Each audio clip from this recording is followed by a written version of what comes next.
Incident 24/5/2023 നമ്മുടെ പട്ടിക്കാട് ഞങ്ങളുടെ ഒരു സ്ഥാപനമായ ഞങ്ങളുടെ ഒരു കൊമേഴ്സ്യൽ സ്ഥാപനമായ ലാലീസ് ഹൈപ്പർ മാർക്കറ്റിൽ വെച്ചാണ് ഈ ഇൻസിഡൻറ്റ് ഉണ്ടായത്. അന്ന് ഉച്ചയ്ക്ക് ഒരു 2:30 മണിയോടുകൂടി ഈ പരാതിക്കാരനായ ഒരു വ്യക്തി, അദ്ദേഹത്തിൻ്റെ പേര് ദിനേഷ് എന്നാണ്, അദ്ദേഹത്തിൻ്റെ സിസ്റ്ററിൻ്റെ മകനും കൂടിയിട്ട് ഹോട്ടലിൽ ഭക്ഷണം കഴിക്കാൻ വന്നു. അവർ 2 ബിരിയാണി ഓർഡർ ചെയ്തു. ഈ ബിരിയാണി ദിനേഷ് എന്ന് പറഞ്ഞ വ്യക്തി മുഴുവൻ ബിരിയാണിയും കഴിക്കുകയും കൂടെ ഉണ്ടായിരുന്ന ആ കുട്ടി ബാലൻസ് വെച്ച ബിരിയാണി പാക്ക് ചെയ്ത് വാങ്ങിക്കുകയും ചെയ്തു.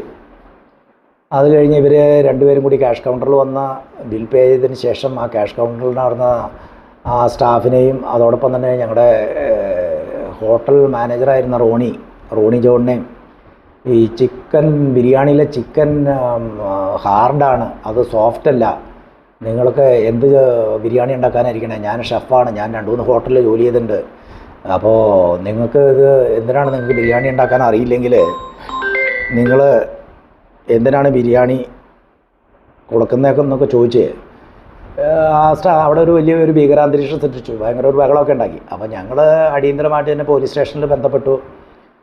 ഇവിടെ ഒരാൾ ഇപ്പോൾ 80ഓളം പേര് ഹോട്ടലിൽ ഭക്ഷണം കഴിക്കുന്നുണ്ട്.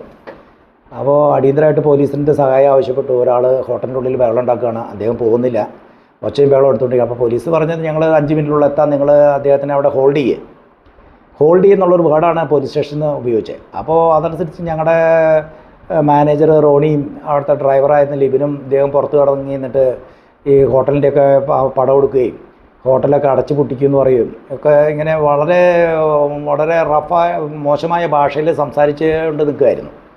അപ്പോൾ റോണിയും ഈ ഡ്രൈവർ ഫിലിപ്പും കൂടി പോലീസ് വരുന്ന കാത്ത് ഇവൻ്റെ ചുറ്റും ഇവൻ പോകാത്ത രീതിയിൽ ഇവനെ ഉപദ്രവിക്കുകയൊന്നുമല്ല, ഇവൻ പോകാൻ നോക്കുമ്പോൾ അവൻ്റെ മുമ്പിൽ പോയി നിൽക്കും. അങ്ങനെ പോലീസ് വരാൻ വേണ്ടി അത്രയും സമയം ഇവനെ ഒരു മാർഗ്ഗതടസ്സം ഉണ്ടാക്കിക്കൊണ്ട് ഇവർ രണ്ടുപേരും അവിടെ നിന്നു.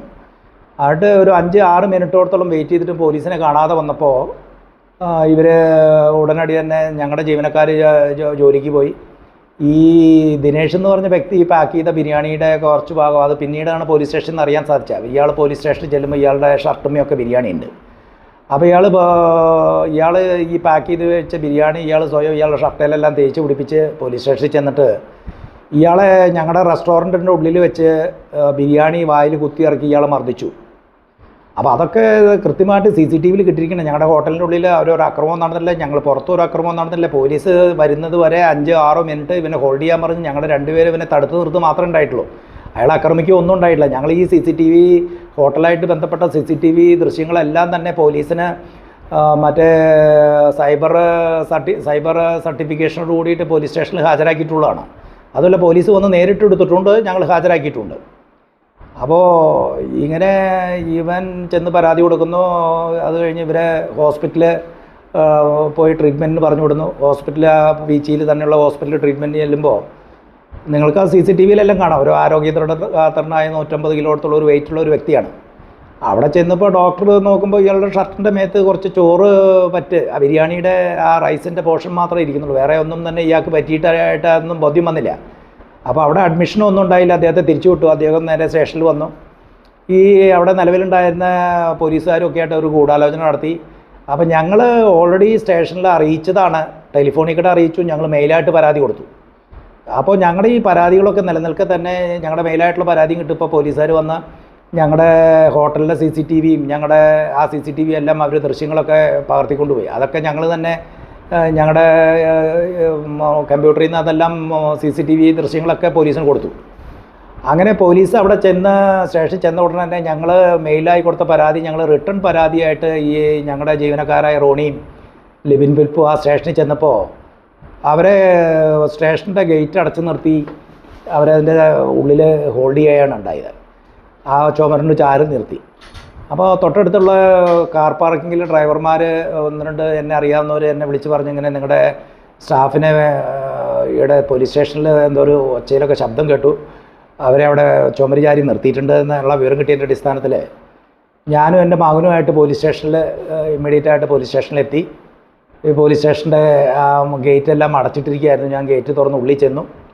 ഉള്ളിൽ ചേർന്ന് ഞാൻ ആ റൈറ്ററോട് സംസാരിച്ചു. ഇപ്പോൾ റൈറ്റർ പ്രത്യേകിച്ചൊന്നും നമ്മൾ ഇതെന്താ ഉണ്ടായത്, ഇപ്പോൾ റൈറ്റർക്കൊന്നും അറിയില്ല. അപ്പോഴേക്കും ഉള്ളിലുണ്ടായിരുന്ന സ്റ്റേഷൻ ഹൗസ് ഓഫീസറായ അന്നത്തെ SI രതീഷ് ആ റൂമിലുണ്ടായിരുന്നു. അദ്ദേഹം ഉടനടി തന്നെ ഇവരെ രണ്ടുപേരെയും മുറിയിലേക്ക് വിളിക്കുകയും ആദ്യം ഇദ്ദേഹം ഇവരോട് ഷൗട്ട് ചെയ്ത് ഗുണ്ടകളാണോടാ എന്നൊക്കെ ചോദിച്ച് ഭയങ്കര ഷൗട്ടിങ് ആയിരുന്നു. അത് കഴിഞ്ഞിട്ട് അദ്ദേഹത്തിൻ്റെ മേശപ്പുറത്തിരുന്ന ഫ്ലാസ്ക് എടുത്തിട്ട് റോണിയുടെ തലക്കടിക്കാനാണ് ആദ്യം ചെല്ലുന്നത്. എന്നിട്ട് ഫ്ലാസ്ക് തിരിച്ചു വെച്ചിട്ട് കൈ കൊണ്ടൊക്കെ അയാളുടെ മുഖത്തേക്ക് 2 തവണ അയാളുടെ മുഖത്തിലും 2 തവണ അടിച്ചു. അത് കഴിഞ്ഞ് കൂടെ നിന്ന ലിബിനെ അടിച്ചു. രണ്ടുപേരെ ഉന്തിത്തള്ളി ലോക്കപ്പിലാക്കുന്നു. അത് കഴിഞ്ഞ് ഇയാളാകെ ഒരു മാനസിക രോഗിയെപ്പോലെ വളരെ ഹാർഡായിട്ട് ഒക്കെ ഒച്ചയും ബഹളമൊക്കെ എടുത്തുകൊണ്ട് ക്യാബിനിൽ നിന്ന് പുറത്ത് വരുന്നു. അപ്പോൾ അവിടെ വരാന്തയിൽ നിന്ന് എൻ്റെ നേരെയാണ് ചീത്തയൊക്കെ വിളിച്ചുകൊണ്ട് വരുമ്പോൾ ഞാൻ അങ്ങനെ പതുക്കെ പുറകോട്ട് വന്ന് ഗേറ്റും കടന്ന് മുറ്റത്തേക്ക് വന്നു. അപ്പോൾ ഇയാൾ എന്നെ പ്രകോപിപ്പിക്കാവുന്ന രീതിയിൽ എൻ്റെ അടുത്തേക്ക് കൈ ഓങ്ങിക്കൊണ്ട് വരിക. ഞാൻ പുറകിലേക്ക് പോവുക. അപ്പോൾ ഞാൻ സത്യത്തിൽ പറഞ്ഞാൽ എന്തെങ്കിലും ഒന്ന് പറഞ്ഞാൽ അദ്ദേഹം എന്നെയും അറ്റാക്ക് ചെയ്യുമായിരുന്നു, എന്നെ അടിക്കുമായിരുന്നു.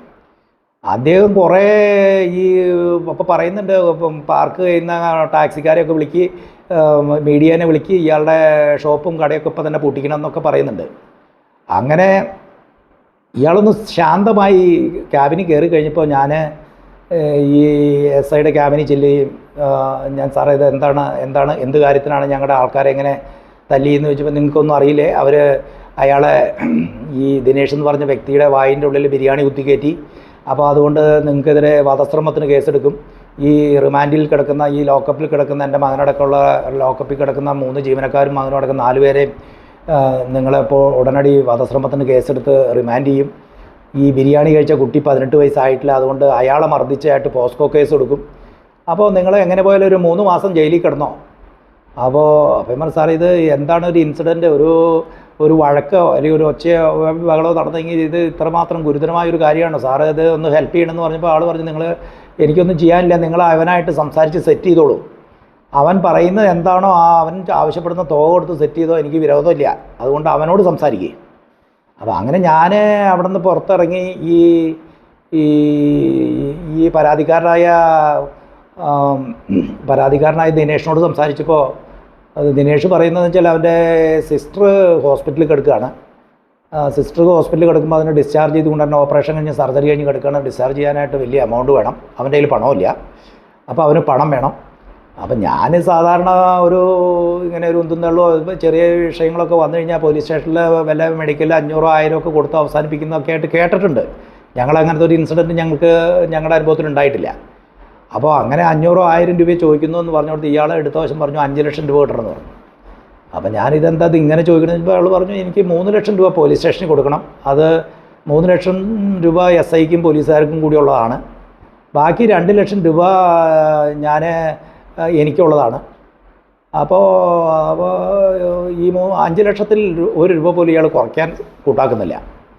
പിന്നെ ഞാൻ പണത്തിൻ്റെ മൂല്യം നോക്കി നിന്ന് കഴിഞ്ഞാൽ അവിടെ കാര്യം നടക്കില്ല. ഒരു 15 മിനിറ്റിനുള്ള FIR നമ്പർ ഇട്ടിട്ട് കമ്പ്യൂട്ടറിൽ നമ്പർ മാത്രം കൊടുത്താൽ മതി, സ്റ്റേറ്റ്മെൻറ്റ് എടുത്തിട്ടുണ്ട്.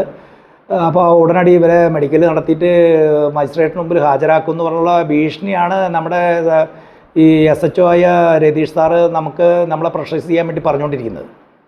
അപ്പോൾ ഞാൻ ഗത്യന്തരമില്ലാതെ ഞാൻ ഇവനോട് പറഞ്ഞു നിനക്ക് പണം തരാമെന്ന് പറഞ്ഞു. അവൻ്റെ വണ്ടി ഈ ഒരു ബ്രീസ കാറിൽ, നീല കാറ്, ഒരു 10-15 ലക്ഷം രൂപ വരുന്ന ആ കാറിൽ അയാൾ തന്നെ ഓടിക്കുന്നു. ഞാൻ എൻ്റെ വീടെടുത്താന്ന് പറയുന്നു.